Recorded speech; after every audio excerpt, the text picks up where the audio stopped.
வரலாற்றை படைத்த தலைவர், மனிதநேயமிக்க தலைவர்.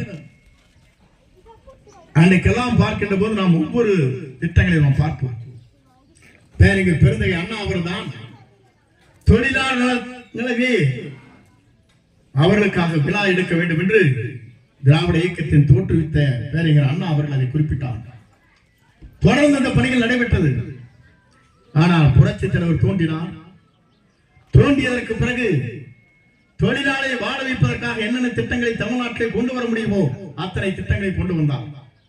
ஒரு புறத்திலே விவசாய தொழிலாளிகள், மற்றொரு புறத்திலே தொழிற்சாலையிலே செய்கின்ற தொழிலாளிகள், அதே போல இங்கே இருக்கின்ற கட்டட தொழிலாளிகள், நெசவு தொழிலாளிகள், போக்குவரத்து தொழிலாளிகள், மின்சார தொழிலாளிகள், அதே போல கூட்டுறவு சங்கத்திலே பணியாற்றக்கூடிய தொழிலாளிகள், அதே போல உணவுத்துறையிலே அந்த பணிகளை ஆற்றிக் கொண்டிருக்கிற அந்த தொழிலாளிகள், மூட்டை தூக்கிற தொழிலாளிகள், அனைத்து தொழிலாளர்கள் ஒருங்கிணைந்து இந்த பணிகளை மேற்கொண்டு அந்த தொழிலாளருக்காக என்ன செய்யப்பட வேண்டுமோ, இன்றைக்கு எனக்கு முன்னாலே உரையாற்றிய போது இங்கே சொன்னார்களே, சிக்கோகோ நகரிலே 12 மணி நேரம் வேலை இருந்ததை மாற்றி 8 மணி நேரம் தான் வேலை கொடுக்க வேண்டும், அதுதான் தொழிலாளர் தினம் என்று கொண்டாடப்பட்டது.